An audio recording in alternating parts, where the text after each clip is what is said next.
Welcome back to Forbidden Knowledge News. I'm your host, Chris Mathieu. Today my guest is Jon Uhler. First, a couple of announcements. Check out our website, ForbiddenKnowledge.news. It's the home of the Forbidden Knowledge Network, where we feature some of your favorite podcasts. Every new episode of Forbidden Knowledge News can be found on Rockfin, Odyssey, and all podcast platforms. We also put clips up on YouTube that will link you to the full episode. Social media is Facebook, Instagram, and Twitter. All those links are in the description, including Rockfin, which is where you get our premium content. You also get all the premium content from every creator on Rockfin. Just go to rockfin.com/FKN+ or click that link. Finally, if you want an early release copy of Corey Hughes' new book, A Warning from History, go to buymeacoffee.com/JFKbook or click that link in the description. Today I want to welcome Jon Uhler. He has been a professional therapist for over 25 years, working in a wide variety of clinical settings, including outpatient, inpatient, residential, and hospital settings. He spent over 10 years working with adjudicated troubled teens prior to his 11-plus years working with incarcerated men within both medium and maximum prison settings, during which time he evaluated and treated approximately 4,000 low and high-risk sex offenders, including sexually violent predators. He is clinically trained and certified by the Pennsylvania Department of Corrections and the management of both sex offender treatment and dual diagnosis programming. His clinical specialty is in trauma-based disorders, especially as it relates to the trauma associated with ritualistic sexual abuse. Jon, welcome. How you doing? It's good. It's a pleasure to be with you. Yeah, it's great to have you on. I've been looking forward to this. Today's episode is extremely important, especially because we're now at a point where it's become very apparent that there are powerful groups of individuals that are attempting to alter humanity on many levels.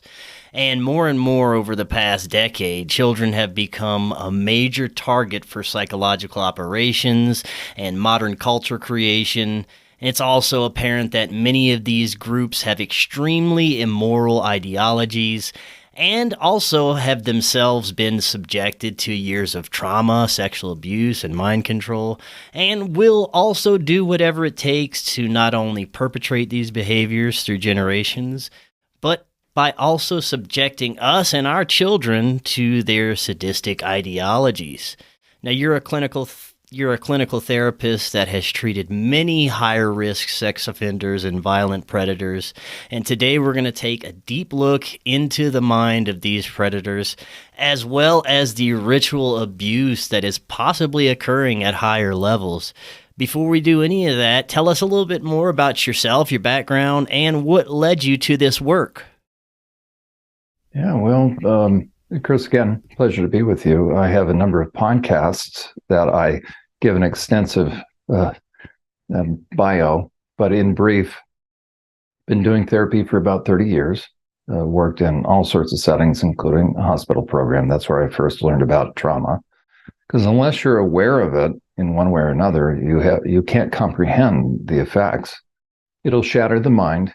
It'll compartmentalize things. There's a very good new modality. I highly recommend it. They're doing a wonderful job. It's called Internal Family Systems, or IFS. Frank Anderson, who is a psychiatrist connected with Harvard School of Medicine, and Dick Schwartz. So I'm going to make a plug for them. I have no financial interest. It's just really good. Frank Anderson was the consultant behind the movie Inside Out. So there's a lot of brain research in that movie. Remember Riley, and she's got the control board, and anger is, everybody's trying to take control of things. So I highly recommend that, right? It's a good movie based upon, it's an animated film. So Frank Anderson and Dick Schwartz have been doing a wonderful job, really trying to reframe, as it were, and destigmatize dissociative disorders, quite frankly. So I highly recommend IFS, Internal Family Systems, because it's a really good way of people, those that have been traumatized, and the greatest way you can, or the most significant way you can traumatize anybody, of course, is through sexual abuse.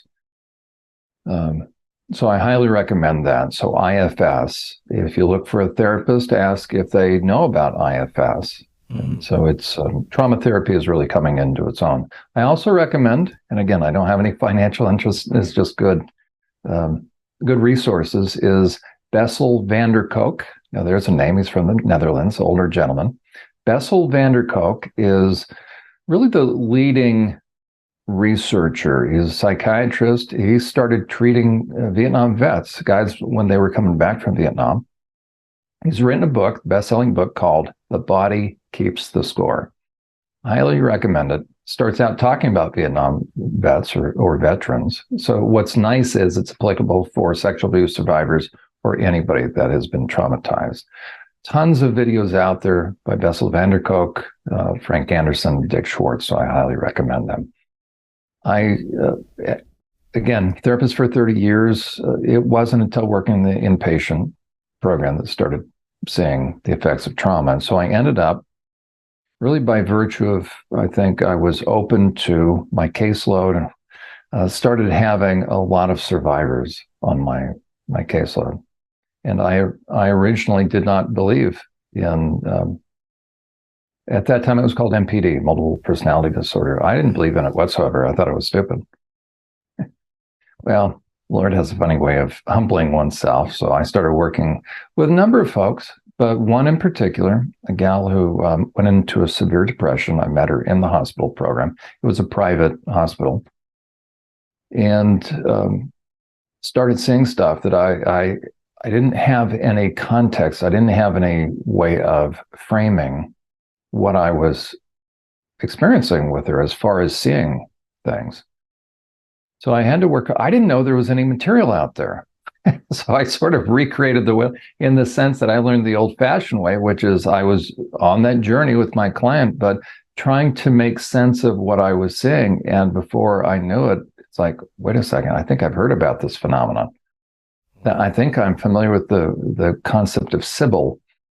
So, but this particular gal, bless her heart, worked together for about 8 years. She has about 250 parts, shall we say.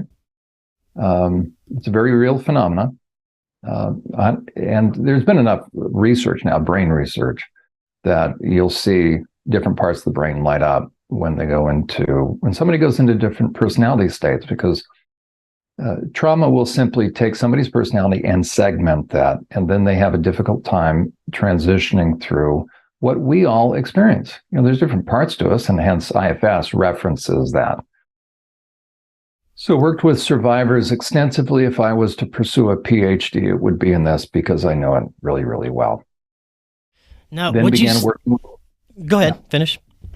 I began working with kids in the system. So I worked with severely emotionally disturbed kids in multiple placement failures in the foster care system, group homes, and then residential treatment. That was out in Southern California, and then transitioned from that to Pennsylvania. Was an acting director of Children and Family Services, or Department of Children and Family Services, for a year. And then opened up my own adolescent female 12-bed group home. We took the most severe of cases, step up or step down from psych hospital. And then after a couple of years, the Department of Corrections in Pennsylvania came calling, but in a legitimate way, but I turned them down. I didn't want to work but I had worked with guys, teen boys. That's the best. If you're going to work with anybody in prison, especially on a clinical level, I recommend you have to work residential treatment, because then nothing phases you. Right. If you want to know about yourself, you work with kids in the system, and they will tell you about you. You'll learn about everything that's true, everything true about humanity, about woundedness, about yourself. You'll find out if you have any buttons, because they will find them and they will push them. They'll target it. And that's why I can tell you assuredly the trans deception is false. It's fake. It's man-made. It's very dangerous. There are no trans kids. There are kids that are confused because their boundaries have been crossed. They've been exploited and manipulated, and people need to understand that. Prior to 2005, by the way, there was no such thing as a trans kid. There isn't. So people need to understand this is the world's greatest scam. It's a very deadly scheme, because once kids get on that moving sidewalk, it will dump them out on a surgeon's gurney. They will be sterilized for life and amputated. 100%. And then they will probably commit. So the suicide rate dramatically goes up, because then we have a serious case of a kid that what amounts to, they've come out of a cult-like system. Now they awaken to the trauma. The majority of those kids are sexually abused, have sexual abuse in their background, and they're on the autism spectrum. Therefore, they have a difficult time trusting their intuition. Therefore, they're sitting ducks for predators who have no conscience, and therefore they groom or they get over on someone's intuition. So if you have a victim, and this is pertinent then to our discussion, the one thing that every survivor, that every victim of sexual abuse, and not just sexual abuse, but any kind of, if you've been on the receiving end of a sophisticated manipulator or perpetrator or predator, the one thing they're working, the one thing they have to do, and we see it then on a global scale as well. So it's always the same, because they have no conscience, and therefore that's the key to understanding psychopathy, by the way. There are two kinds of psychopaths. I'm certified in the Hare Psychopathy Checklist. So I worked in the Pennsylvania Department of Corrections on psych staff for 11 years. But through that, did a deep dive into the minds of criminals, so the criminal mind, because the best way to study them, I would not have believed this back in the day, prior to working in the prison system. You figure a researcher, he's sitting in his academic office. Maybe he probably has a background in criminology, and he's going to do a research paper on the criminal mind, let's say, or pedophiles. So how's he going to do that? Well, he's going to go through the laborious and time-intensive effort of interviewing psychopaths or perps. Well, where are they going to find that pool, that population? They're going to go to prison. Well, it's a lengthy process. You'll have about 3 hours with a guy, and you're going to take notes, and then you're going to come back, and you have what you believe to be firsthand, it's true, it's firsthand, definitive, reliable information from the world's greatest liars who actually are practicing for parole. That's why we have urban legends such as hurt people, and that these guys are reenacting the abuse at the same age of the victim that they themselves were victimized, and it is not true. And therefore, we'll be able also to talk about in the ritualistic abuse. My contention is this: if you have been perped on, if you're a survivor, you are protective, not exploitive. So what really within the realms that we're talking about, I'm open to, and I would have believed it 100%, that they are reenacting, kind of because they've been programmed, and now they're reenacting. My contention now is that is not true. It's a choice. So the ones that are hurting from generation to generation, I had a father and son situation. I had the father in my group. He never disclosed. His son was sitting, 50 miles away in another prison. They both perped on a nephew. They did it by choice. So it'll be interesting. That's my background. So as we get into this, it'll probably shake up the world of those that are looking into ritualistic abuse, because I understand, and I probably would have been inclined to say that, yeah, you know what? They're it's a cult-like induction, and now they are mindlessly going through it, and they have to. No. So I'll shake up this discussion, because it really then, in my estimation, makes it even more heinous. It's harder to explain. Yeah. Right? Because it's easier to say, well, you know what? They were programmed or scripted into doing what they're doing, and now they're passing along. I don't believe that. I believe they're much more culpable. Right. So it's deviance. Well, let's get into that. I mean, it's so hard for a normal person to even comprehend how it's possible to harm a child, much less do something terrible like rape or sexually abuse or even kill them. You said that these individuals are most likely making a choice, but they were also most likely subjected to their own sexual trauma and abuse from a young age, right? No. Okay, so let's get into that. Isn't that shocking? It is. It is. So, because this is something I haven't heard before. And I would love to believe that now, but I would have believed it prior to working with the perps. And again, I'm a certified sex offender treatment provider. I do 3 groups during the week. But the best way or the real way to understand predators is to work in a prison because they're monitored 24/7. You have access to everything you need that no outside researcher or outside provider. So if you're a provider, meaning a sex offender treatment provider in the community, you don't have access to anything. It's reality. You don't have access to their files. You cannot file them. You cannot monitor these guys. Oh, they have ankle bracelets on, but you don't know what they're looking at. I can't tell you how many of my guys here, I think I'm doing a good treatment, but you find out from the POs, oh, the guy was busted with 2 phones and he had all sorts of stuff on one phone. It's like, oh, he seemed like he was doing so well. These are the world's greatest liars.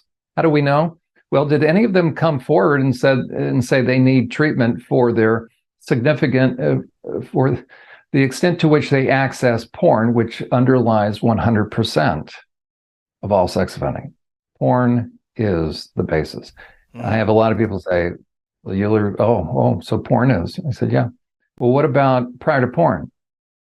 I tell them that the issue is, and this is pertinent again for the discussion, the issue is deviance, and I'll define that. So long before porn, there's always been deviance throughout human history. Porn and the internet, so ever since the internet, ever since porn, Hugh Hefner, who was Kinsey's pamphleteer, so to speak, Judith Reisman, she and I became close friends. She uncovered, unmasked Kinsey. She did the definitive work on him. Judith and I became fast friends the last 2 years of her life. She unmasked the guy. So Kinsey was a pedophile. He was a heinous sexual deviant. And he floated fraudulent research, some of which was conducted by pedophiles on kids. We've all heard the term. Kids are sexual from birth. That comes from Kinsey. It's fraudulent. Okay. Yeah. So Hugh Hefner then got his start from Kinsey, was influenced by it. So porn finds its roots in Kinsey, but now all sex offenders, in one way or another, are deeply steeped in pornography prior to offending, and 100% of all pedophiles. How do I know? Because I've done this. I did a deep dive into all the records, at least in the state of Pennsylvania, the 4th largest prison system. I think it is.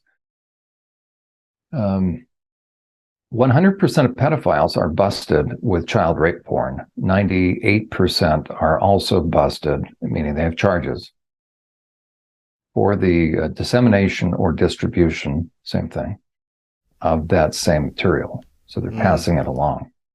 You will not find an exception for a pedophile when he's arrested. I challenge anybody, find me one case out there, and you won't. So it's very telling that by the time somebody becomes a pedophile, they've worked hard to become a pedophile because they didn't start that way. There's no minor attracted persons. No adult is attracted to a child body. That is a lie. Let me say it again. That is a lie floated by who? Pedophiles and predator apologists. There's certain academics that have a vested interest in shifting the narrative, shifting sympathies away from survivors onto perpetrators. Why? Because in the event that these guys get busted, including the academics, then they've hopefully, from their perspective, been able to buy themselves an insurance policy because they can say they fell off the wagon rather than they're just deviant perpetrators. And the vast majority of pedophiles, by the way, there's stages downward, there's stages of pornography, there's a progression.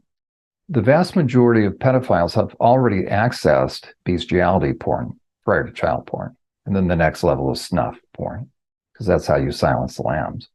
But I would have assumed, because we've all heard it in the textbooks, that pedophiles are reenacting their own abuse. They were traumatized. So when I started working with guys in prison, all of a sudden I started hearing this phrase that I hadn't heard before. Again, what population am I working with? Perpetrators. And so they assume people are going to take them at face value. So I first asked this: why would you take somebody who was the world's greatest liar, who did not step forward, did not confess prior to getting busted, and they'll never admit it's theirs. They'll never, no sex offender will ever come forward and talk about how much porn, but there's about 8 categories of offenders. Eventually, each category will, except for the pedophiles, and they'll never freely disclose. It's like pulling teeth, and inevitably, they're still not going to own the stuff that was found.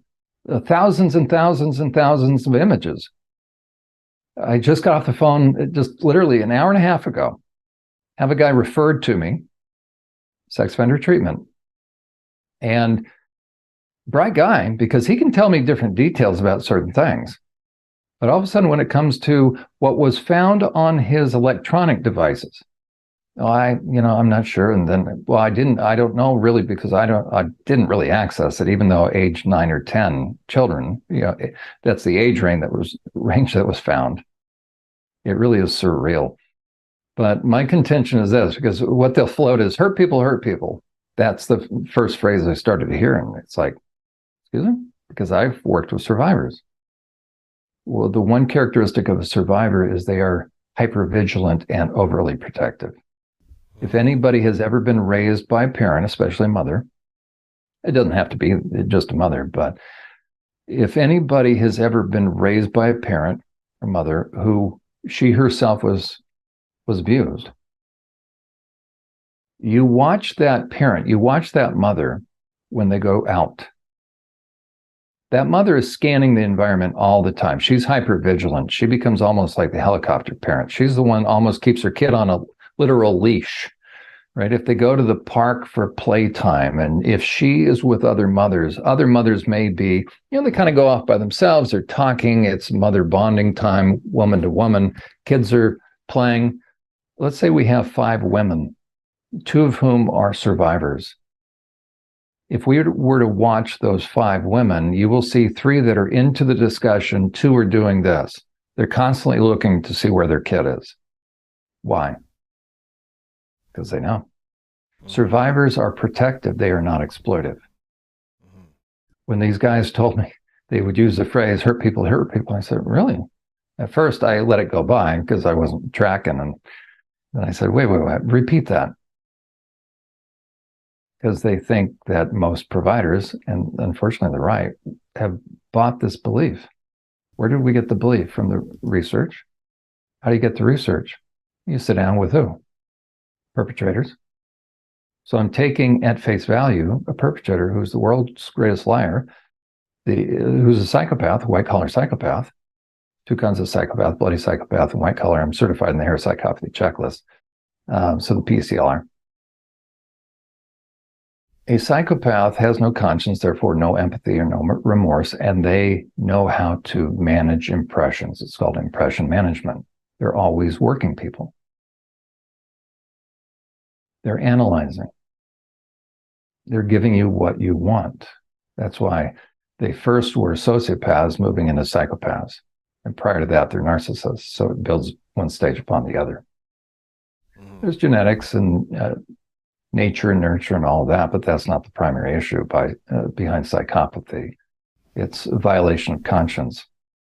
So if you have a guy that eventually has now offended children, he's done so on purpose. He didn't start out with that age. He was not minor attracted. It's pure deviance. Started out with adult material. He's lying through his teeth. Otherwise, how do I know? I had all the records. And these guys, because they become deviant, the working definition is this. They are driven by a desire to have a significant negative impact upon someone. For a child, they're driven to destroy innocence and mar and scar the soul. They've progressed through various stages. It starts with attraction. We're all attracted. Then it moves into lust, progressive objectivity. I'm now objectifying. It's not just sexual objectification. You can financially objectify someone. By the way, if you step onto a car lot, you are being objectified. Trust me. Now, but why they do you eventually will? I'm sorry. No, I was just going to ask, why do you think that this behavior is somewhat more prevalent in these elite or wealthy circles where we hear more about these organized type of ritualistic abuse cases? By the time somebody morphs into deviance, And that's really, I was driven to know, I've gone on a long time. I'm not allowing you to ask questions. Sorry about that. But I remember I was a therapist walking into the prison system. So I'm all about, and still all about change, hoping that we're going to reform all these guys. And I'm Pollyannish, and I'm still sort of Pollyanna. But I started in doing the treatment. And as a matter of fact, my first 6 solid years, and this is the reason why I was recruited. I was one of the few people recruited by the Department of Corrections, because no psych staff wanted to touch it. They were sort of going to go on strike in a way. They were being required and nobody would touch it. So the prison system had to hire from outside the system, its own system. You know you're in trouble if a state system is looking for somebody outside. To start the nation's first intensive treatment program in long-term solitary confinement, which would mean you'd be working with the worst of the worst. Hannibal Lecters and rapists, pillagers, plunderers, all that. Okay. That's why the psych staff didn't want to touch it. So they made me an offer I couldn't refuse, so to speak. They lied through their teeth, but that's okay. They said they said there was an unreached people group. Well, that caught my attention. I'm good with that.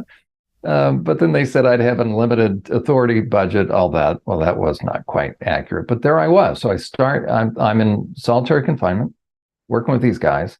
The goal was to get them out unsecured. So we're going to put together a treatment program that had never existed before. And maybe I'm a little novel, but then again, if you're outside the prisons just aren't designed to do treatment. It's just the reality.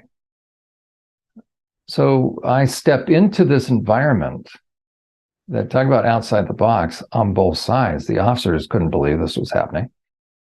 And so I walk in and we start. And so through that experience, by the way, I've accrued more clinical contact hours, boots on the ground time, more clinical contact hours than any other single prison psychology staff member in the US or Canada. So I've spent more time in solitary confinement with inmates that are really problematic, because if they're in solitary for 1, 2, 3, 5, 7, 10, 15 years, you've got a really problematic individual. I've spent, just like Silence of the Lambs, you have Hannibal Lecter, Clarice. How many hours do you think Clarice spent with Hannibal? Oh, I probably spent more time with the Hannibal Lecters in 1 week than Clarice ever did. Wow.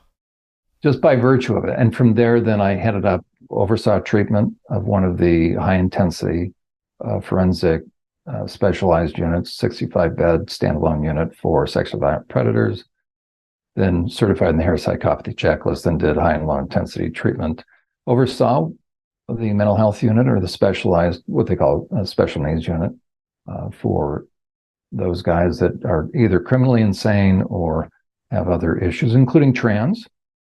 And then I was the only psychology staff member in the US to blow the whistle on inmate abuse. So I hold that record. That was an interesting time.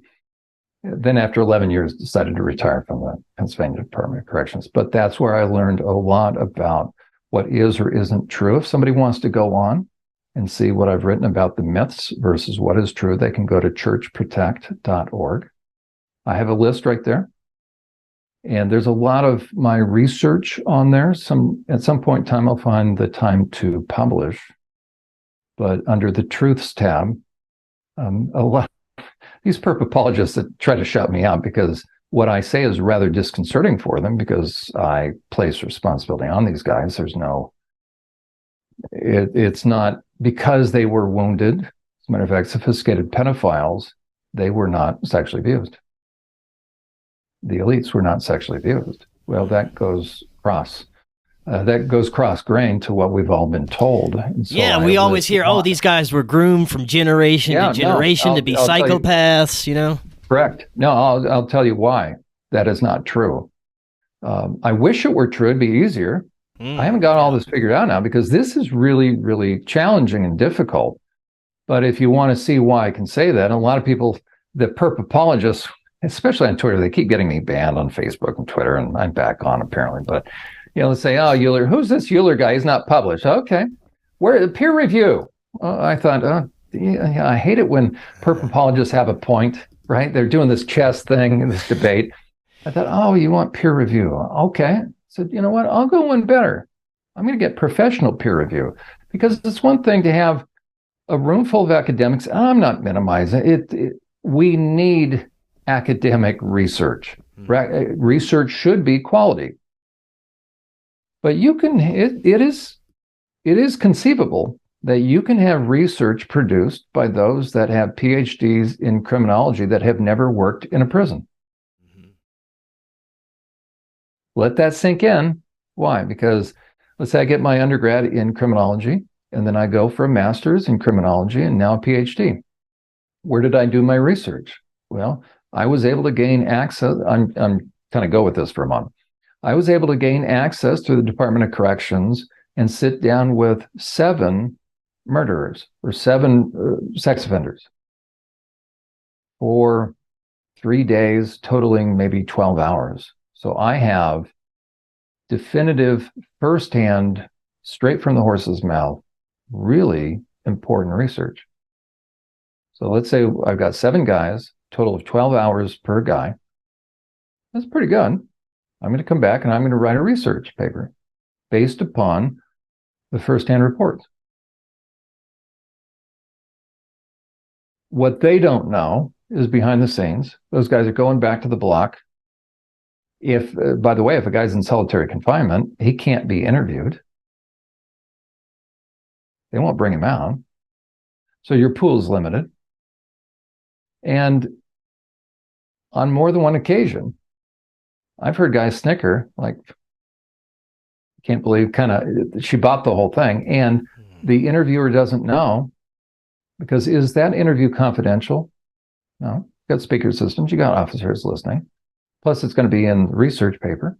Plus, there are no secrets in jail. They know who has been interviewed. You don't think other inmates watch who's walking up to that interview? Absolutely. The most dangerous person to be in a prison is a sex offender. So why is the guy going to volunteer? Because it goes like wildfire. Why are you going to put yourself out there? That's very dangerous. Only if you're protected by the administration. That means you've gotten in good with certain administrators, certain unit managers. How have you gotten in good with it? You've worked them. You're the greatest manipulators. And therefore, what you're doing as the perp, as you're sitting down with a researcher, you're practicing for parole, and that researcher doesn't know it. And you also know that your information might be used to influence policies, procedures, and laws and sentencing structure by judges, and therefore you can get out early.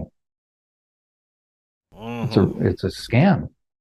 And therefore, how did we start to hear that they themselves were abused? Well, if you're a perp and you want to flip sympathies, what are you going to say? You got one of 2 options. You can either be honest and say, you know what? I was just saturating my mind with hours of porn. I was on the dark web. I just progressed, started with Playboy and Hustler and went down and got into really enjoying seeing women get the hell beat out of them and choked, and then even worse. And then, watching them get raped by animals, and now human trafficking, and now eventually bestiality, and now kids, and then snuff porn. Thousands of hours. And I was trading the stuff. In now 14 years of doing this, do you think I've ever once heard a guy be forthright and come out and just be honest about that? So basically, they're 0. just kind of training themselves to enjoy and get deeper into this behavior, right? Correct. And what happens is, so first of all sex offenders lie. You need to know that. There's a shock anyways. If they were truthful, they would have turned themselves in or confessed to their wives prior to being busted. So if someone waits until after being busted to confess, why should I believe them? Okay. There's something in it for them. Rare. Okay. I've had a handful of regular kind of inmates, so to speak, on occasion, because there's about 8 categories of sex offenses or sex offenders. The most mild in terms of offense, we call the young and the dumb, or I call the young and the dumb. That's the 19-year-old that should have figured out, okay, you know what? Let's move on to college girls, but he was still dating his high school sweetheart, or he was friends with the seniors in high school. So he went back and he's going to dances. And before you know it, he hasn't figured out, oops, we have an issue. So it's the 19-year-old that's statutory rape. He can end up in a group. He can end up going to prison for 2 to 5 years, give or take. And so he can be in a group. Can you imagine? Right? So we have the 19-year-old that was dating the 16-year-old. And now the father finds out of the daughter, and that kid's going to state prison. And he's going to be sitting in a group. Everything from child molesters to everybody that we read about, the heinous stuff. So I feel badly for those guys. Although talk about scared straight, or shock value. But it's very interesting. Part of my job in prison was to keep 3/4 of the group typically from killing the pedophiles, the other quarter of the group. Yeah. In group, because it's not separated by offense, it's separated by quote unquote intensity, high or low intensity. Mm-hmm. So what I finally figured out, I'd heard the term deviance because it's a term used in the circles of sex offender treatment. But it's interesting, the majority of providers can't give you a working definition. You say, well, it's kind of, deviant. Well, okay, so we all just say, they're deviant. Well, if you ask, well, tell me what deviance is. Well, Okay, so I was working hard, and somebody may be able to, I'm just not aware of the person, and not that I'm exceptionally bright. So somebody may also, this definition may be out there. I just have never found a definition that I'm going to give you, because it occurred to me one day, because my office was right across from the group room. And the reason I bring that up is after group, I would walk in. I had a big college-sized whiteboard. I was always charting and graphing because I had to know how somebody becomes the worst nightmare of a child or a woman. I was always driven. My coworkers, bless their hearts, you can be a psychology staff member and not care. So you pull open the manual, go through the cognitive behavioral stuff. It doesn't work for sex offenders because unless somebody's criminally insane, and that's very few, and to figure out if somebody's criminally insane, it comes down to simply one thing. Did they pull the blinds down before they perpetrated their offense? Did they look right and left? A criminally insane person is the kind that wears the tinfoil hat and believes the mothership is up above. They'll be right out in the open with perping. Why? Because they don't know the difference between right and wrong. But if anybody tried to cover their offense, they're not insane. Right. They know the difference between right and wrong. Now, I want to get into the aspects and your understanding of what is and could possibly be happening with cases of satanic ritual abuse on all levels, and how prevalent this really is, and how high up in the elite levels is this ritual abuse occurring. Let me first define deviance, because unless you understand deviance, you're not going to understand ritualistic abuse. Let me give you the stages again. As a man progresses downward, goes off the straight and narrow onto the slippery slope. That's the best way to understand this. A guy is going to begin to decline in terms of character, in terms of morals, in terms of how they value others. The human mind, which is different than the brain has white matter and gray matter. But the way we process, a lot of it has to do with values. So my brain can be fine. I can be brilliant, but if my mind is warped, my brilliance will be used for very malevolent ends. And therefore, I will become the greatest pragmatist in the world. So I can be brilliant. I can be a brilliant chess player. But if I'm very evil, I'm now the things that horror movies are made of, one way or the other. I either am playing chess with nuclear weapons, right? Or the Jason Bourne kind of, or I don't know, makes good spy novels, right? When it comes to issues of sexual deviance, it's important first to understand what happens when somebody becomes psychopathic in that process. There are debates out there, in the sense that there's nothing, at the end of the day, there's nothing definitive about those of us that have studied psychopaths, I have not published yet. I will. I'm hoping within about a year to be able to do some writing. Okay. But those that have studied it, and Robert Hare, to his credit, he was the first one to scan the brains of psychopaths, put them in, and we're going to get color imaging. Okay. There's no question any longer, so credit goes to him. Scan the brains of psychopaths. Now, these were men in prison, so these were inmates that clearly were psychopathic, the impulsive kind, the murderous kind. You've got to be pretty bad to lure your brother. You're in a hayloft. You lure your younger brother to the edge. You have a haystack down below. The younger brother doesn't know there's a pitchfork waiting for him. And you tell your younger brother to jump. And then you go in to your family for dinner and you tell them you don't know where your younger brother is. Okay, we would all agree that's a psychopath. That's a bloody psychopath. The PCLR is the forensic test that can assess that. I'm certified in that. But a white-collar psychopath, Robert Hare coined the term white-collar psychopath. Where do we find them? We find them in politics. We find them in finance. Quite frankly, we find them everywhere. He believes they're few and far between. I do not. James Fallon comes along and inadvertently scans his brain. Well, he purposely scanned his brain. He was participating in a research study for Alzheimer's, but his lab also was used for forensic assessments of psychopaths. And so he would have two piles of brain scans. As he was straightening them up, he found one, and he says, I've got a psychopath brain in the Alzheimer's, and he peeled back the name, and it was his. So it's very interesting, James Fallon. So he's made $1 bazillion, good for him. But watch the different interviews of James Fallon. You'll see the audience lean forward because they're intrigued. It's like, oh. So he's coined a term, a pro-social psychopath. That's not accurate. What I would say is this. He's just really bright. He hasn't been, well, pro-social. No, you talk to his family. He will say once his family found out, the people interviewed the family members, the wife and a couple of sons, and they were pensive when they said, "Did it surprise you to find out that your father definitively is a psychopath?" And they said, "Well, not really, because not the bloody kind." Yeah. And so here's my presupposition, and then we'll talk about the mind, which is this. The best way to understand psychopathy, because the working definition is this. There are 3 characteristics of a psychopath. Then you can layer it with whatever kind of is their thing. But it always comes down to conscience. If you violate your conscience long enough, you will. That's where it becomes uncomfortable for all of us, quite frankly. It's much easier to say, nah, it's nurture, nature, it's genetics. Okay, some of those play a part, but then you'd have identical twins that would both be psychopaths.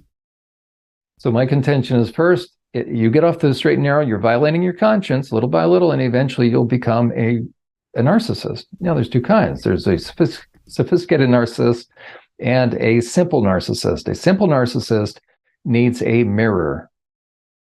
A sophisticated narcissist doesn't care about the mirror, but both believe they are the center of the universe, and they believe they are entitled to you. Mm. So they become very self-entitled. But the more simple you are, the more people will notice that you're a narcissist, meaning if you're a simpleton. But if you really want to work people, you're going to make sure nobody catches on. So you start to perfect the art of being good at sales. Now you've morphed into a sociopath. A sociopath is just a really good salesperson. The place the sociopaths love the most is the ministry, by the way, because somebody can hold up that book, say, this book says what I am, and I am what this book says, and fill crowds and fill their pockets and fly around in private jets. And 2 Peter chapter 2, written 2,000 years ago, describes them. They help themselves to the cash and the women. Yeah. But a sociopath will stop when they operate upon cost-benefit analysis. So now we're getting into the elite. For a sociopath, they can stop at that level if they simply want the goods. But when the cost outweighs the benefit, they'll move on. The song from The Gambler, or the song The Gambler, you got to know when to hold them, fold them, run away, walk away and run. Okay, that's a sociopath. They'll love you and leave you. We had good times, nothing personal. I still, is just a hookup kind of thing. Okay. But if a guy continues down that path, violating his conscience, and now the question is, how does somebody shift, in my mind? Because people want to try to separate out. Now, sociopaths different than psychopaths. First of all, there's no actual designated term in the field of psychology. So people use it loosely. People will say that they're impulsive. The PCLR, your psychopathy checklist, says it has one of the facets of that being that the psychopath is impulsive. Right? There are impulsive psychopaths, but that is also, ready for that? It's not true in this sense. There are impulsive psychopaths, but the most sophisticated of psychopaths are not impulsive. Mm-hmm. They're strategic, they're calculating, they're methodical, they're extremely patient, and they know how to work the system. Another characteristic is antisocial. Again, those are the simple psychopaths because they have a limited body count because they're going to be busted, and I'm not minimizing that. They're going to be busted at some point in time. But how about Bernie Madoff? Right. Robert Hare's own definition of the white-collar psychopath is Bernie Madoff, who was head of the NASDAQ, made off with everybody's money. Bernie Madoff was not impulsive. He was not antisocial. The actual definition of antisocial is you're bumping up against the boundaries that society places. You're always going against societal norms. And Robert Hare, it's interesting, he said if he hadn't studied psychopaths in prison, which is interesting because he didn't work in a prison, he said he would have studied them on Wall Street, yet he'll also say they're fairly rare. He wrote a book called Snakes in Suits. My contention is this: they're not rare, and that's why when James Fallon scanned his own brain, had it in the wrong pile. We're all interested, but on my show on Friday nights, 8 to 9 p.m. live on TECN.TV, that's actually a counseling program. I talk about this in different terms. I call them dogs and pigs and fools. Those are the old-fashioned terms for what I say is a psychopath. If somebody doesn't start, so it's a downhill progression. If somebody doesn't stop at sociopathy, now the question is, why wouldn't they? That's a good question. But if they continue to morph, what happens is this. Each downward level or stair-step fashion downward, they're changing. They are objectifying. Our mind is originally designed to love people and use things. Okay, high value of people, low value of things. But with each incremental violation of conscience, my contention is this: you become inverted on the inside. The more sophisticated you are, the more normal you will begin to appear with each increment downward. So that by the time somebody becomes a psychopath, which is also deviant, there's an old-fashioned term. As a matter of fact, the book of Romans chapter 1 uses this term. It's not a religious term. It's very interesting. The word reprobate.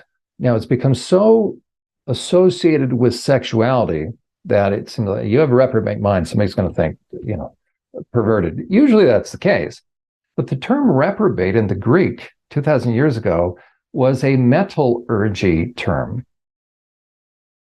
What it meant is it's no longer useful for its intended purpose. So a reprobate mind is an old-fashioned term for what I believe is a psychopath. Because the one thing that is true is once somebody becomes a psychopath and they have a psychopathic brain, there's no going back. And I'll tell you why. From my perspective, they lose the ability to ever desire to be any other way than what they are, and they want to double down on it. Now, moving into, so that's deviance. You're now desiring not just to cross boundaries, not just to gain what somebody else has, not just to take what somebody else has. That's benefiting you. It's not right. It's immoral. It's unethical. You'll take their wallet. You'll take their body. You'll take whatever they have. But there starts to become a shift the further you go down to where you've taken everything from everybody. You've gained a lot. It's not enough then. Now it's about having a negative impact, and that's what you get off on, Hmm. about the impact. Now it's all about chess. It's game theory. Now it's about working people. And what I tell even the guys in my group, because they don't know this, but when I start to describe it, it's very interesting. You can see facial expression. And so you can discern who are the psychopaths, who are the sociopaths in one group. Do you think in some of these multi-generational families and circumstances that a portion of this behavior may just be learned from their environment? That's a part of it, right? To try to unpack it is difficult. What I would say is at some point in time along the line, each person needs to decide for themselves. Right. 100%. The question, if this were true, then every single sibling would be equally as perverted and warped and sadistic. But inevitably, what you're going to find in one of these families is somebody escapes. And then they may even blow the whistle. And the question is, why do they do that? They went through the same kind of stuff because they had a conscience. A lot of this, right, it gets to a point where it becomes very difficult to try to figure out. But as a premise, and it's really important to understand, and then I'll stop talking so much and you can ask me some questions. All good. But to set the stage for, so a really deviant individual, so deviance is, the working definition of it is I'm driven by, I'm excited by, I get off on knowing I'm creating pain in you. A normal guy, think about sex and sexuality, a normal guy can only enjoy himself and come to climax if he knows his partner is enjoying herself as well. But in the midst of the guy's ready to ejaculate, and all of a sudden she looks up and says, you know what, I really have to clean the ceiling. There are cobwebs. Or what's going to happen? The mood is going, right? He's affected by mood. It's over. He'll lose his erection, all that. Why? Because he's still fairly normal. Deviance isn't about whether or not she's enjoying herself. As a matter of fact, if she's enjoying herself, a deviant person can't get an erection. He can only get an erection knowing she's in pain. That's why they aren't normal and they're predatorial. So ladies, by the way, if anybody's listening, anybody that's into kink, 50 Shades of Grey kind of stuff, they're psychopathic. The guys are. They're predatorial. They're moving into that stage. Why? Any guy that puts a hand on a woman's throat, ladies, I have to tell you, you think it's fun and games. What's going through his mind? You have no clue, and you potentially are a very useful idiot, and you may never be heard from again. I've worked with your worst nightmares. Don't ever date a guy that's into porn. Not worth it. Now, how do we go from just this deviant behavior to something like satanic ritual abuse? And what is your understanding of what is occurring during these rituals? There we go. So now we have an understanding what psychopathy is. It's moved from sociopathy, cost-benefit analysis. If I'm succeeding so much, it's losing the thrill. And then I'm probably, more likely than not, I'm getting into really deep and dark porn. I don't know many exceptions of guys that are psychopathic that aren't into porn. Kind of goes hand in hand.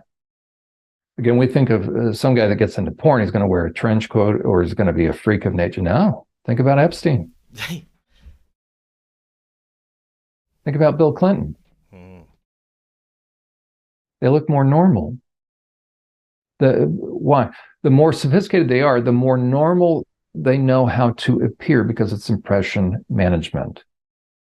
And therefore, the higher up the food chain, the more normal you will appear and the more calm and the more self-controlled and the less impulsive and the more pro-social. And now you know how to start to work it. And a psychopath, again, since he has no conscience, and that's the key. Psychopaths, predators, same thing. They know us better than we know them. Why? Because they once had a conscience. People say, you can't say that. They're born. What I'd say is this. Can anybody show me a study where there's a longitudinal series of scans from infancy every 2 years up to adulthood? You can't. We have a single static picture, and then the rest is conjecture or theory. We know, okay, this is a psychopath. How did he become that way? Nobody wants to believe, and this is a scary thing, no one wants to believe that we all have the ability to become a psychopath. And I tell the guys that I work with, my goal is to be the best psychopath they've ever seen. Because I'm better at chess than them. Okay, so it moves from sociopathy. Now it's going to progress into psychopathy. Again, no conscience, and therefore what? No remorse. You're not sorry. You violate your conscience to a point where it doesn't work anymore. It's cauterized, calcified. It's over. The conscience is designed to keep me from violating your boundaries, crossing your boundaries. If my conscience, by choice, because conscience is going to bother me, so now I have a choice at first. If I keep overriding it, why am I doing that? Because it benefits me, because I want it. You can get to a point where your conscience doesn't bother you, and there's a tremendous degree of freedom in that. It's warped, it's sick, but there's tremendous. Can you imagine being able to, we say to somebody, because we project onto them, we think, gosh, that would be freakish. It's not. It's weird. It ain't good.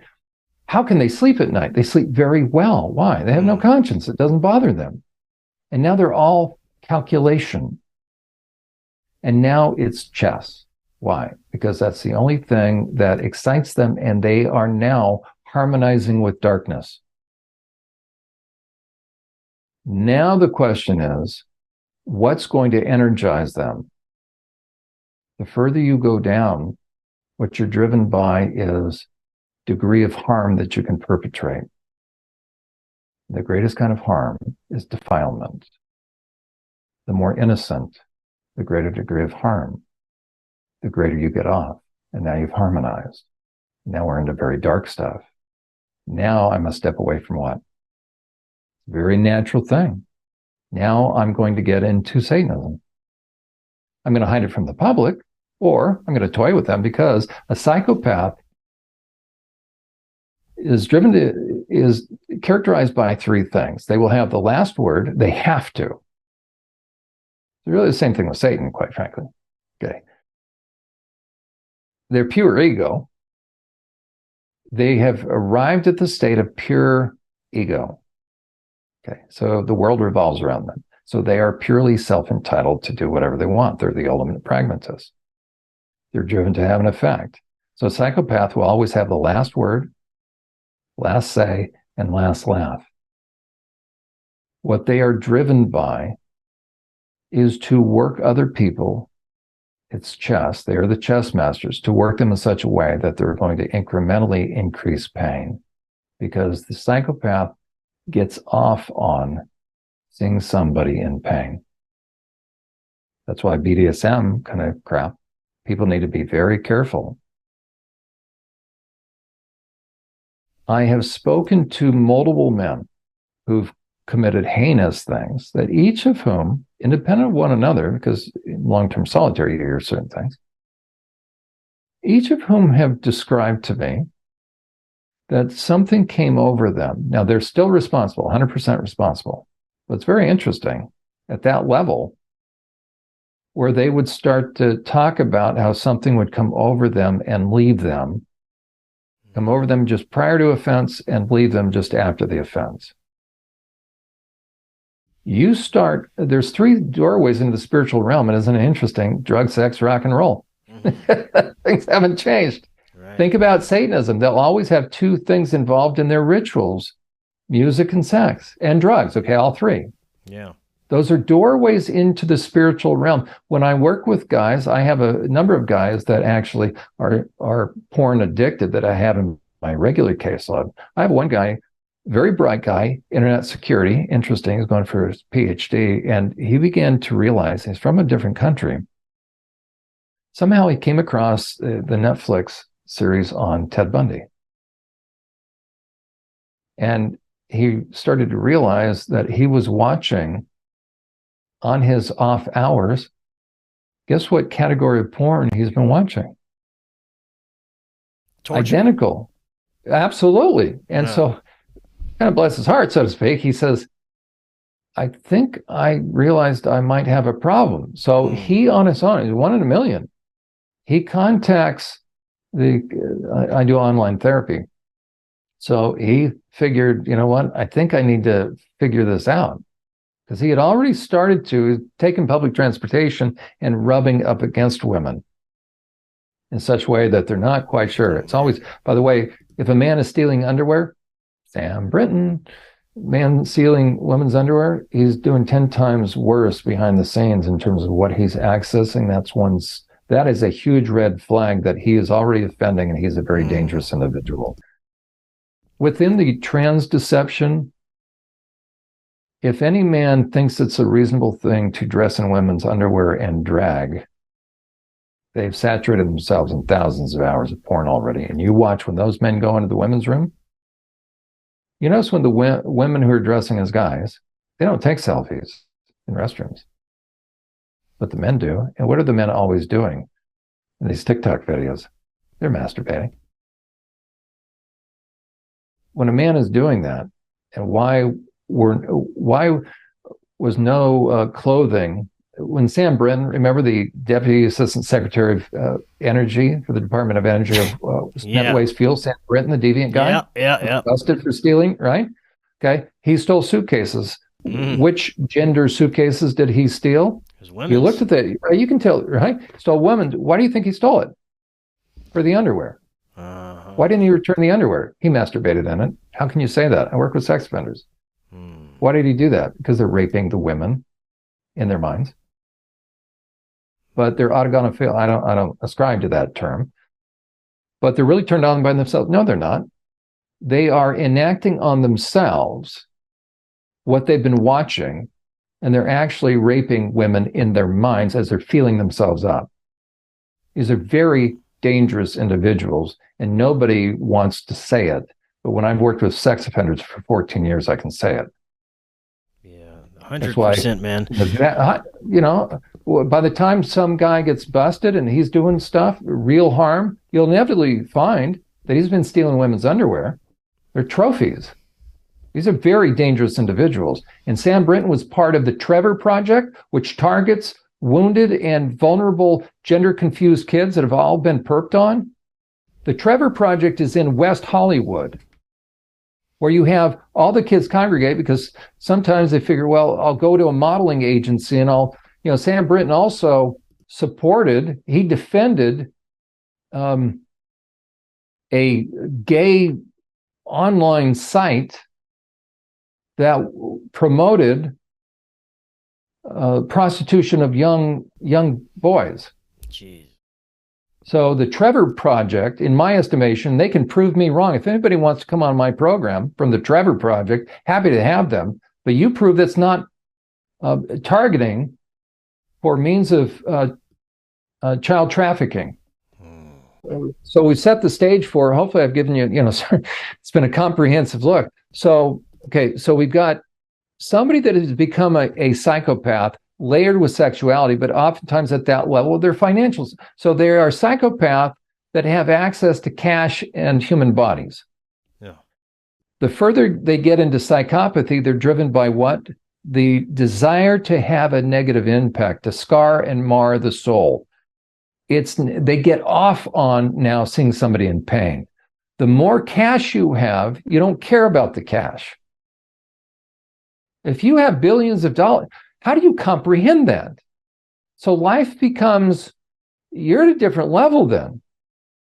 So your entertainment, remember, you're moving into then a very dangerous and dark realm. Your brain ain't ever coming back, and you're doing stuff and you've harmonized, and you don't know where that line is when you crossed it into the spiritual realm. And now, guess what you're open to? Inevitably, you've got a lot of demonic activity going on, and you like it that way. And I don't care if somebody uses the term or not. And suddenly, you're really being energized by stuff. Well, since Satan's all about getting God, well, how do you get God? You can't get God. What you do is like in organized crime, you can't get the Godfather, meaning you can't really hurt him emotionally. He's a psychopath. He doesn't care. You can't offend him. So what do? Well, you either give him a horse head or you get his kids. Now you've got the Godfather's attention. You always go after the kid. What does God care about, people? So Satan goes after the kids. He loves it because it hurts God and it makes God infuriated. That's why they go after marring and scarring the soul. And a child will stumble over, the Greek word is scandalon, scandalize. The English term is millstone. Jesus basically said to a would-be perp, you have one of two choices, and you better think very carefully before you hang that thing around a kid's neck, and they'll stumble over it the rest of their life, wondering if there's a loving God, then why? You better take that, which you're going to hang around that kid's neck, and hang it around yours and off yourself. Don't you even think about touching it. God cares very much about the kid, not the perp. So once somebody harmonizes with evil, harmonizes with darkness, they become empowered. What's the next step? Traumatizing and terrorizing. What's the greatest way you can terrorize them? You're going to gain access to them, and now you're going to, on a consistent basis, that's simply ritualistic abuse, meaning I have access to a kid in my power. That's usually why it's in the family, because this is somebody that has to have regular and consistent access. The term ritualistic abuse now is actually in the training material, in the secular material. They don't use the term satanic ritual abuse, but ritual abuse is now a recognized term that in the annual trainings that we all go through, anybody that's mandated reporter, it's actually now in there. I was surprised a couple of years ago. It's like, dang, they call it ritualistic abuse. That means somebody that has access to a kid on a regular basis that's using sex and sexuality in some fashion to harm a child. It's not the yanking, it's not the grab the kid in the park kind of thing. Okay, so this is more targeted. And what are they targeting? Traumatize the kid. The more sophisticated they get, they also know one thing. Because now it's just fun and games. Now it's just interesting. I mean, I don't believe I like any of this, but I'm going to pretend to be a sexual psychopath that has lots of money, and now I'm an elite. What do I get off on? The world is mine. I have unlimited power. Mm-hmm. It's now like Nero. What does Nero do? Well, we're going to dip people in tar and light them, and so that we have little lamps at night. Because I'm energized. Why? I'm harmonized with darkness. Mm-hmm. So I'm energized more by pain. The more harmonized I get. Well, how do you create more pain? More and more pain. Now you're going to torture. How are you going to really energize the darkness that's within you? You're going to go lower and lower toward innocence. And now the most fun, because how are you going to traumatize? I mean, if you're going to rape a kid with a baseball bat or a fork or whatever, you're going to do the damage. And they know about splitting the personalities. And then they know how the internal system works. And they know that on the inside, the greatest degree of trauma, the child can actually see the individual parts. And what they do is they see the core person, or they know, the perps know how to do this. And I didn't believe any of this prior to working with them, but sometimes you can have a lot of different parts. Again, the gal that I worked with had 250 distinct parts. And each part has separate kind of handwriting that's very consistent, that you can have two journals going at the same time, so they can't copy the handwriting. Those handwriting styles are still the same, identical. You'll see spontaneous bruises, boils, water blisters appear on the skin, preceding the memory that comes up. Now, these alternate personalities, you say at times that these are intentionally being brought up and created? Correct. Now, what would be the purpose by of virtue that? Of first of all, just toying and fun, if you're a perpetrator. Mm-hmm. For the child, it usually represents the extent of the pain and the duration, the time. So if the perps had access to a child for a year, like I'm working with somebody right now who was in a daycare between the ages of 3 to 5. I believe it was child trafficking. And outcomes, I mean, I've got drawings. And it matches exactly, 30 years ago, the other gal that I worked with. But everything that all of us see, the kind of drawings, yep, out there coming. These perps are pretty consistent. So the satanic ritual abuse, again, it's abuse that is now perpetrated by people that have regular and consistent access to kids. Usually that's going to mean family members are involved that are going to allow perpetrators to have access to a kid. What kind of perpetrators? Those that are worse the worst, because they're marring and scarring these kids. Nobody's attracted to a kid. They're getting off on traumatizing the kids. They've harmonized with darkness, so now they're motivated by demonic stuff. The perpetrators are. What's the most fun kind of thing? I'm using that in quotes. But if I'm a psychopath, I don't have to dress in satanic stuff. Why am I doing that? For dramatic effect. Who's going to be closer to demonic stuff? Anton LaVey or the Antichrist? And by the way, the first gal that I worked with, I believe Anton LaVey was part of that group. She referenced him as Uncle Anton. I had a book one time. It's called Painted Black. I was flipping through and she reacted. I'm going, what picture did she just react to? And it was quite something. And she starts crawling back on the couch. And I said, what? There was Anton LaVey, one of the famous ones, a woman on the altar, and there he is, all dressed up. By the way, Anton LaVey got his start from a guy by the name of Kenneth Anger. Very interesting. This guy has word Lucifer. Oh, God, what a quirky guy. But Kenneth Anger was this low budget, in my mind, produced all these satanic, really evil films. Well, he hired this no-name guy, I think it was a carnival worker by the name of Anton LaVey. So Anton LaVey got his start from Kenneth Anger, and then they decided to open up a 501c3 called a little church. Guess what they called it? Church of Satan. Yeah. Well, Kenneth Anger's two idols, as it were Kinsey and Aleister Crowley.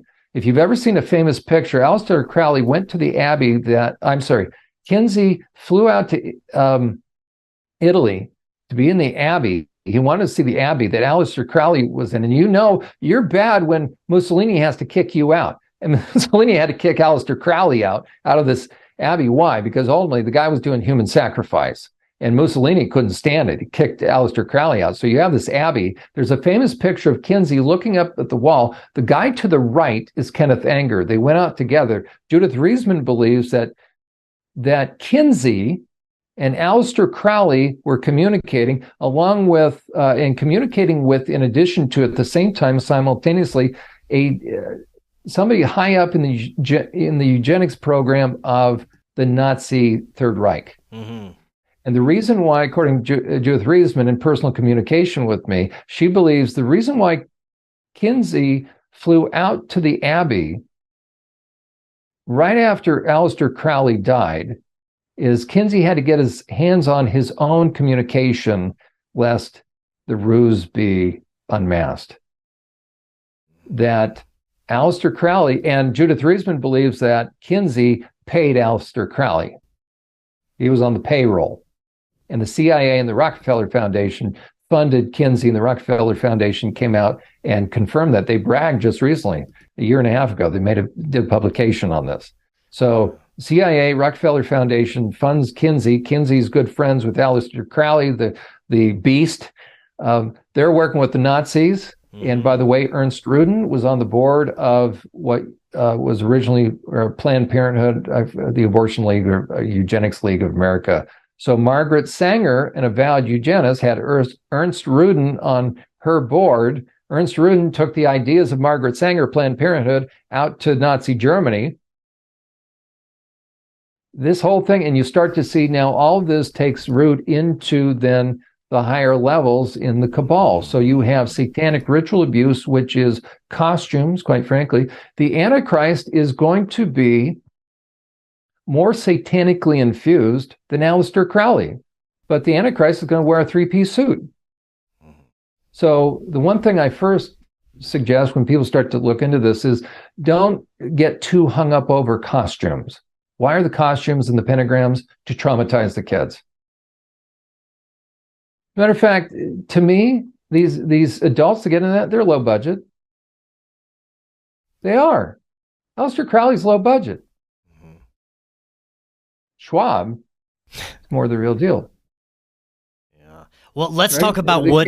There you go. Okay. Let's get into for the last half of the show. Let's talk about what is happening on a large scale. The agendas that are being put forward, the sexualization of children, the trans movement, like we were talking about earlier. And I was talking about someone with this the other day. The type of pornography that we're dealing with these days. I mean, I remember growing up I had, VHS tapes in my dad's magazines. And then by the time the internet comes around, we had the dial-up modems and you had to wait forever just to see anything good. It was a lot different. And now I can't imagine what this modern age of technology and having pornography in your pocket at all times is doing to the sexual development of children, much less the agendas that are being put out to intentionally sexualize children from movies, media, social media, and everything else that has been being put out into the public consciousness over the past 10, 20 years, right? There's a lot of good videos that'll show what happens to the brain. I think there's a video called Your Brain on Porn. As a matter of fact, I've got a number of videos where I use that segment, and they show 4D imaging, and it looks like a crack addict. So number one, people need to understand, guys, you need to understand your brain will change. That's even before talking about your soul and your mind. So the structure of the brain itself will change. Will a guy, if he starts getting into porn, will he automatically become a sex offender? No, but I'll tell you one thing, he'll automatically be different. He'll never be the same. How do you get those images out of your mind? And how do you not know if you're going to start to get sucked into it? I haven't met one guy that I've worked with in 14 years as far as sex offenders that ever believed they would be in prison. I tell guys this, you'll never be the same, and it's not worth it. And it will change you forever. At the very least, what it does is it introduces unrealistic expectations and performance issues. Now you've started to damage a very normal relationship. Nothing positive comes from that. Am I a guy? Am I attracted? Yeah. Could I become a sex addict? In 100%. In how long? Probably 5 minutes. But the question is this. If you want to stay safe, do you jump in the Niagara River, get on a little raft, and fall asleep? The end is probably pretty predictable. It's a moving, it's a dynamic thing. Why do you want to do that to yourself? So I say stay away from it. Now, and so we're creating sexual psychopaths.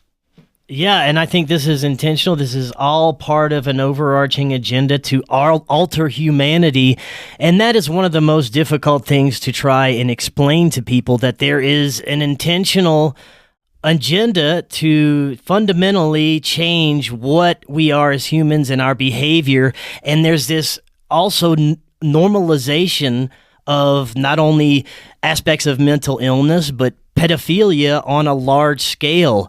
And this is all part, if you look back and put everything together, it all seems to be pointing to this transhuman movement where they are trying to alter humans to the point to where there is no more gender, and alter our genetics and DNA to where we are more easily controlled, weaker, and more subservient. And this is all coming along under the guise of these outward agendas that we're blindly following and going along with these days. 100%. People need to understand that there is a very large agenda. I think satanically driven. And so how do you impact someone? How do you impact someone's, how do you shift a culture to where ultimately you can change it in the way you want? And ultimately, if somebody believes there is going to be a one world government, I believe that. The end of the last book of the Bible clearly references a one world government, not a positive one, right? How will that happen? Well, you have to create a top-down structure where you're going to be able to control people. Well, how do you take different countries by degree that have different degrees of freedom? If you have a totalitarian government already, China, you're already set up, but how are you going to do that on a global scale, especially because of the Western countries that have some sort of degree of individuality? You have to get them to willingly put themselves under subjection to a one world power. How are you going to do that? You got to make it so they can't think analytically or what's called critically. Critical thinking is not negative thinking, just means being able to think. You have to make it so they can't think and just go along, meaning sheep. How do you do that? You make them mind numbed. How do you do that? A lot of different ways, But ultimately, it's bread and circuses. That's how you control them. Nothing new under the sun. So you give them bread, give them what they want, and then, as a matter of fact, the bread is going to be filled with all sorts of things that'll impact their ability to think. You're going to affect the nutrition, but no, it really means you just keep them fat, dumb, and happy, thinking about weekends are made for Michelob and the game is on Sunday, and you don't care about anything else, and you're self-absorbed. You don't know anything that's going on in the rest of the world, and you're a useful idiot. And then you're going to script the minds of kids to where you create, and this is where the trans deception, the huge concerns are, in my estimation, that on a very large scale, both micro and macro, you impact a kid's sex and sexuality. Now, everything from their sense of self is damaged. They have confusion with boundaries. Therefore, their intuition is impacted. Therefore, on an individual basis, they're ripe for predation. And then because they will, flip side of her is anger. Now they got a bunch of anger. Now they're just vibrating because they're agitation, and they just know they're angry at something. And so you can wind them up and point them that direction, go get them. And so now they're marching through Portland and Seattle, destroying things they don't know why. And they can't figure out BLM. And all of a sudden these little placards, trans lives matters, and where that comes from, don't know. But we went from BLM to trans lives matter in about 4 weeks because I saw the placards come up. Okay, racism, all of a sudden, trans life. Well, there's no such thing as a trans. Sure, there is. We've repeated it for 10 years now, so there must be true. Really, or is it a good marketing slogan? So there's no such thing as trans. Trans doesn't exist. There's male and female and confused kids. Yes. But the moment you can get an individual or a collective group or a society to drink the Kool-Aid through very effective marketing, then they will do your bidding. They will get in line, and you don't have to do it at the point of a gun. Well, and if you make enough mentally ill people celebrities or politicians, or put them in the limelight and say, "Hey, it's okay to be this fucking crazy," so that's what we're pointing to, that this is what we want our society to be like. So we're just going to prop these crazy people up. There you go. And so you have brilliant people. I mean, these guys are very smart. Some are brilliant, evil. Like Bill Gates, I don't know what his IQ is. Probably higher than mine. Okay, but now evil genius kind of thing. And what are they driven by? Think about, again, the mind of a psychopath. Mm-hmm. When you're at the level of psychopathy, it's all about winning.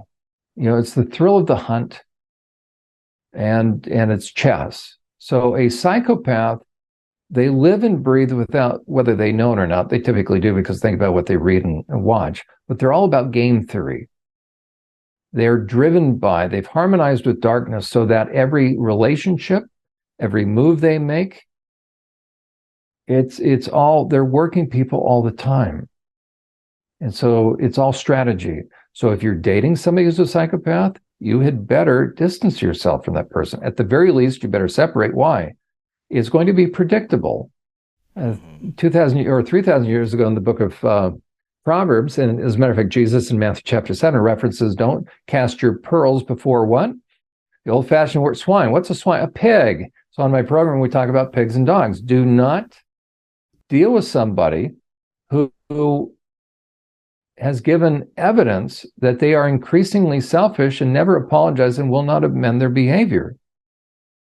Why? Because you don't know how bad they are on the inside, and they may be working you. That's why they've suddenly started to change. Are they changing, or are they simply revealing themselves? Look at domestic violence. Somebody who perpetrates domestic violence, they were a domestic violent abuser. They were that person before they found her. They just weren't upfront with her. Like a pimp.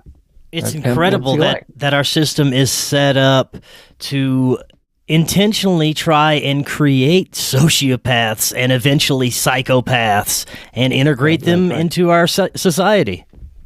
That's right.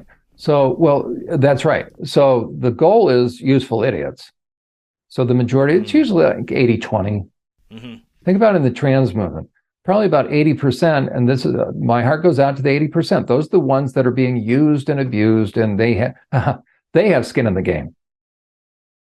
You notice these the trans pushers, they're not getting their penises chopped off, are they? They're not getting fake vaginas drilled inside of them, are they? Mm-hmm. Oh, no, but we're happy to pass legislation. Evil Dr. Gallagher, the heart of a Nazi, if she ever wants to come on my program, I'm more than happy to chat with her. She's the one that talks about yeeting the teats. Yeet the teats. She'll even give little shirts out to the girls that already show evidence. There's 9 key red flag clinical indicators of sexual abuse. The vast majority of her patients that she has right on her website show that they have those 9 key red flag clinical indicators of previous sexual abuse. And what my contention is this, that she's cut through previous scars from self-injury. Well, what's that all about? Inevitably, it's self-injury comes from sexual abuse. It's rechanneling, not channeling like New Age. It's redirect. The greater pain wins out. So if you've ever seen serious self-injurious behavior, by the way, where it takes stitches and that kind of stuff, when somebody does that, they don't feel it. That's serious cutting. Okay, they're in a dissociative state. Well, how can they not feel it? Because another part of them is taking the pain. And inevitably, within that degree of pain within that person, you're going to have parts that are both gender. You'll have male and female parts. Why? Because for a female, you'll have male parts. Why? Those are the protective ones. So can you imagine a protective part comes out, looks at the body, and it says, what? What the heck are these? These don't belong here. I don't identify with this. I'm not a girl. So I'm going to go and I'm going to talk to a doctor who is a mandated reporter and should know better. And the doctor sees all this self-scarring, cutting and slicing going on all over the body. And the doctor has to do a full body exam, right? If you're a medical doctor, you're going to slice breasts off. And that doctor is seeing all the indicators, including, is the person depressed? Do they have anxiety, panic attacks, anxiety disorder? Do they have mood disorder? Do they have bipolar? Do they have personality disorders? All those are indications. Eating disorder. I've listed all the indicators of all the trans kids. But I, as a surgeon, because I want a second yacht, I'm going to do what? Oh, you want your breast removed? Absolutely. Be here Tuesday morning. There's $40,000 in my pocket. And now the kid goes, the young adult leaves my office, and maybe what happens? The other personality comes out that's a female and does what? And now we've got on top of buyer's remorse. What have we done? Added insult to injury or injury to insult. And now the likelihood of suicide, the suicide rate, does it decrease or possibly increase after, quote unquote, transition? Yeah, increase for sure. Of course it increases. Mm-hmm. This is a scam. And these kids then are now forever scarred, and now they are forever easy targets for who? Sexual manipulators. So the trans deception is the world's greatest gift for financial perpetrators and sexual perpetrators. And sexual perpetrators have no morals. There's a shock. Therefore, they're going to join female sports teams. Why? So they have direct access to the locker rooms. They're going to go into women's prisons. Why? Traumatize these women. So that's on the small scale as far as these individual kids, young people. What do you think the answer is to this? I mean, we can not participate all we want, but the world is still going to be rapidly changing. They're still going to be pushing these agendas and ideologies no matter what, full steam ahead. What do you think the answer is for us collectively to try and to attempt to steer us out of this disaster that we're headed towards? I think it's twofold. First of all, we do what we can. Since one of the things, unfortunately, that's here to stay still for a while is the trans deception, the trans movement. I'll give somebody a practical step they can do. They have to learn about how predators, both on a macro scale, the psychopaths, how they're shifting culture, how all these wounded kids, emotionally wounded kids, are useful idiots to these guys, and therefore the families are, and they're going after parental rights, and it's a backdoor into the legitimization and normalization of pedophilia. And Genevieve Gluck, by the way, Redux.com, I highly recommend people access Redux. That's online because they do a wonderful job looking at what's behind the transgender movement as far as sexual deviance and who has been behind WPATH. right? And what Genevieve has uncovered as far as the eunuch archives, because the further into deviance men get, it's all about harming, and eventually, again, the age of their intended targets gets younger, and then they want to mutilate. And all these guys have written these deviant stories about castrating these kids and make the kids eat their testicles, and then they snuff the kids out. Why? Silence of the Lambs. Also, Jennifer Billick of the 11th Hour blog. Nobody's done a better job following the money trail than Jennifer Billick of the 11th Hour blog. But if you want to learn about the underlying dynamics of the trans movement, as far as what the kids are experiencing that sets them up for this, and then the different ways kids are being preyed upon sexually and then influenced, I recommend my new site, which is unmaskingthetransmovement.com. So unmaskingthetransmovement.com. Educate yourself, because what we can do is this. First of all, we have to do something. If anybody listening to the sound of our voice is not doing something, if you got your man cave, you're a Neanderthal, get out of the man cave. I just don't have tolerance for guys that have man caves. Okay, I've got a cousin that, okay. But seriously, what are you doing in this day and age? Rome is burning. Okay, kids are being harmed. I mean, in this day and age right now, parental rights are being usurped. You got individuals that run for school board that don't have any of your values. So first of all, educate yourself so you can spot predation, warning signs of predation. If any adult man shows a very unusual interest in kids, we got an issue there. Jon, how can you say that? Well, in marriage counseling, you'll typically hear two things from the wife. You can complain about the husband when the husband gets dragged in for marriage counseling. Here's a typical thing.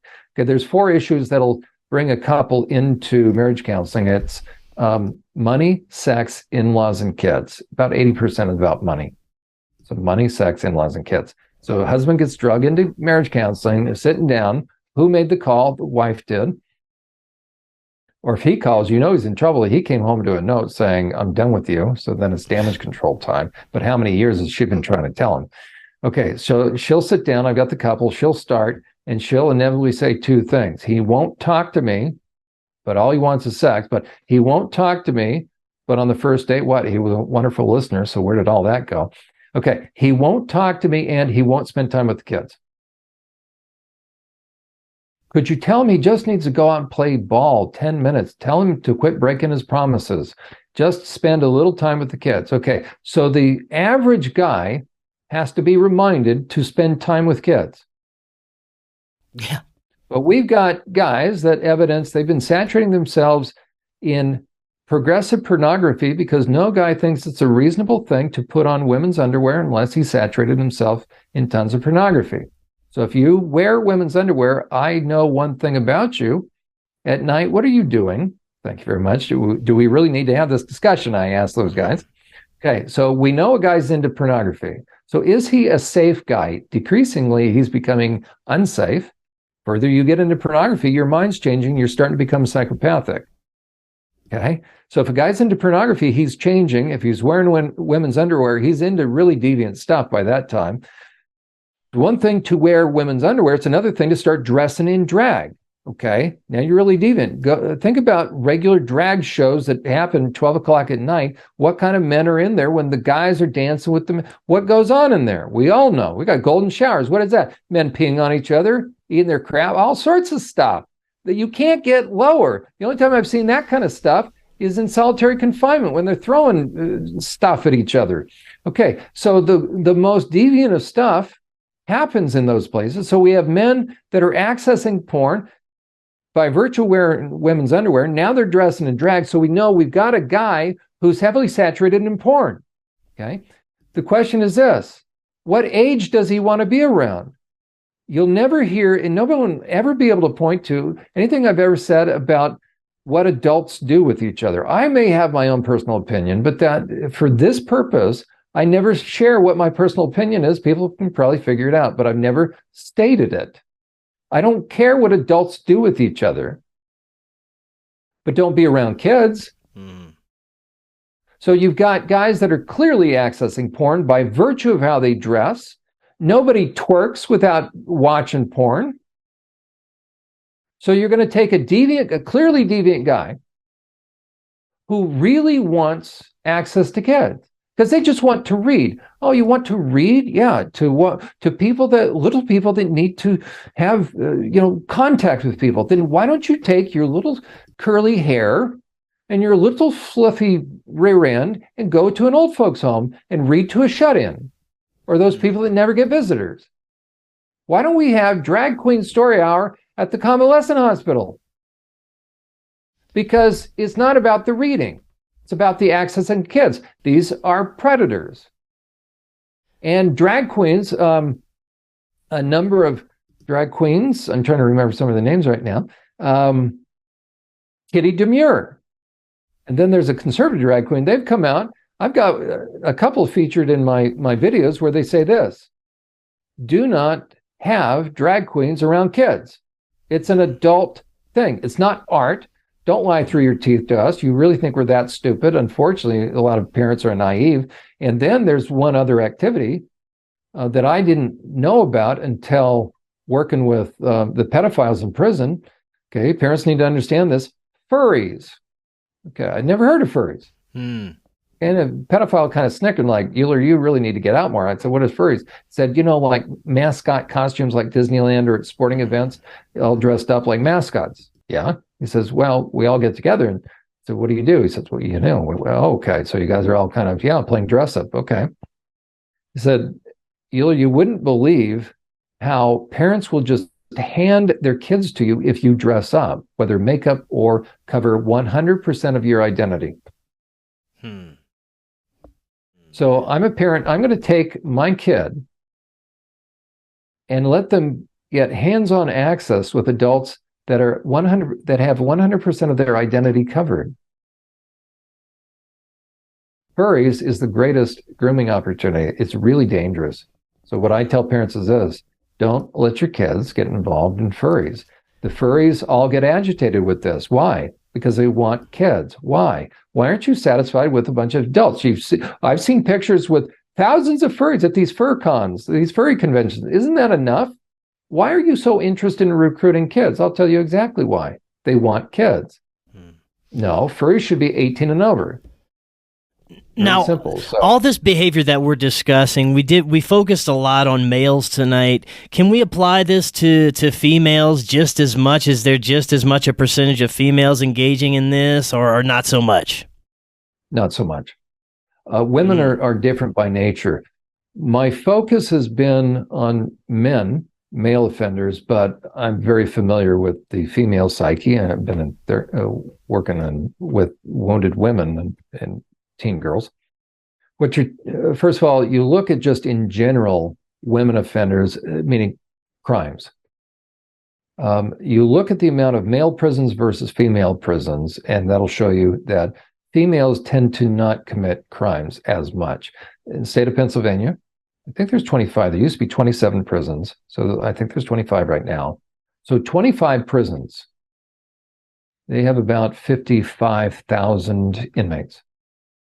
There are 2 female prisons. So of the 25, 23 are male.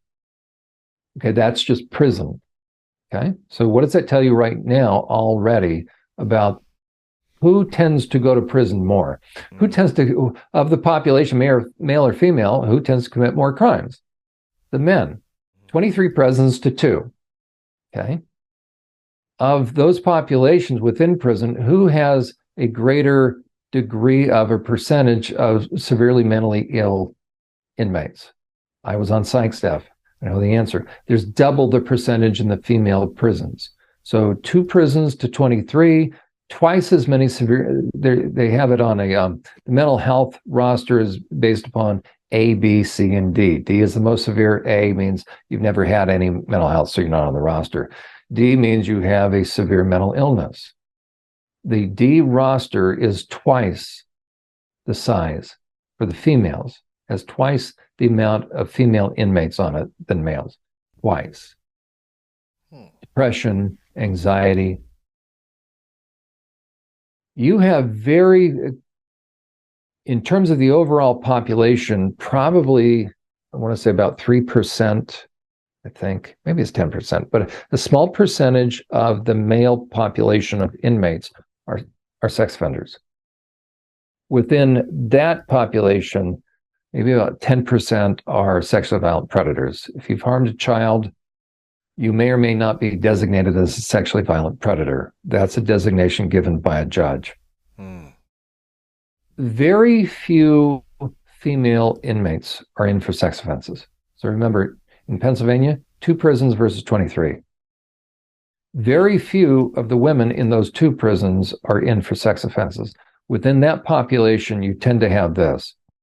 And by the way, female inmates, you have both ends of the continuum as far as offenses. For male offenses, it runs the gamut, everything from DUIs to drug offenses to embezzlement to assault to, right, you name it, everything we think of. Women, you tend to have one of 2 extremes. Either those that were used and manipulated, they were the ones driving the car, the drug dealers, the drug mules, those kind of guys, those kind of women, or the really violent kind, okay, which are kind of smaller.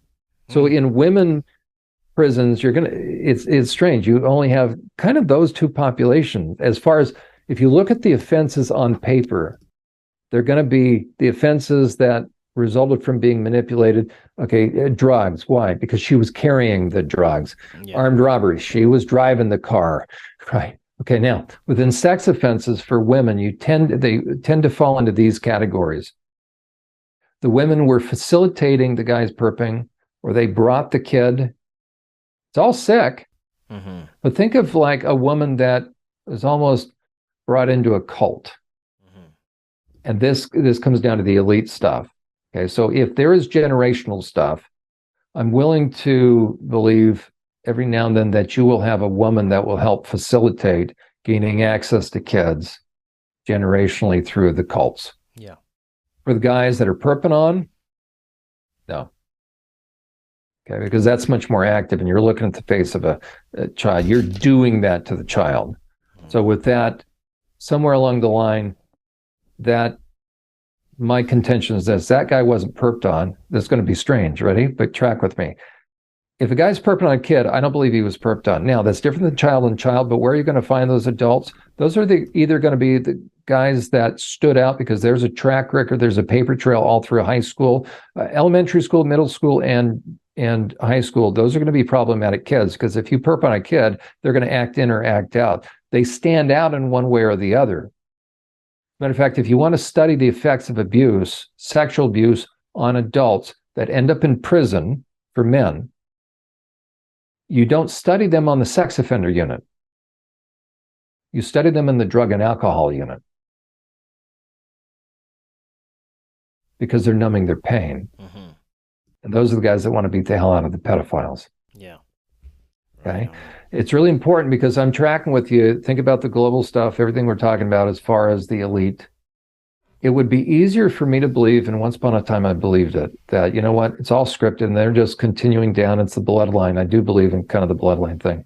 But the generational perping, I think what probably happens is this, because there was, again, I had a father, there was a son, a couple prisons over. Father didn't disclose who the son is, but I had access to the computer. And up comes these 2 names. It's like, wait a second. So I confronted the dad. I said, anything else you want to share about yourself that's worthy of note? He said everything except for, my son, who was also perping on my nephew, meaning his cousin or whatever. Like, you're not going to disclose my son's also in prison for the same thing. Yeah. Right? Elephant in the middle of the room. So I think what happens is the males from generation, if we have some of this, for instance, okay, we had a father and son situation. I think what happened is this. The father introduces the kid to porn, the boy, and starts the boy down a pathway of really loose morals and feeding and scripting the mind into sexuality.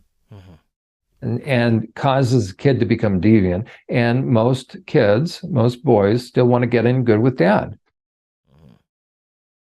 And lo and behold, that seems like the male thing to do. Dad may introduce him to prostitutes, or dad's encouraging this stuff. And then dad is like the cult leader. Yeah.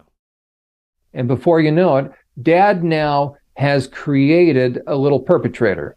Now you got a father and son. Mm-hmm. But as far as the daughters, if they go on to perpetrate, they're probably going to be used to either facilitate the trafficking of kids. They're going to be the ones to go out and befriend, and they hate it, but they know if they don't. So the girls will be reluctant. And they hate it. And that's why a lot of them are going to be drugs and alcohol and stuff. The guys are willing participants. The women tend to hate it. So if females in prison, you tend to have this. You tend to have the women, okay, prostitution again, they're being trafficked. You have women that are facilitating the perpetration of a kid by the perp, but they're still busted as well. There was an article I just posted last night on that kind of situation. Rare is the time that a woman will perp on a child under the age of puberty. That's very rare. And I don't know of any case.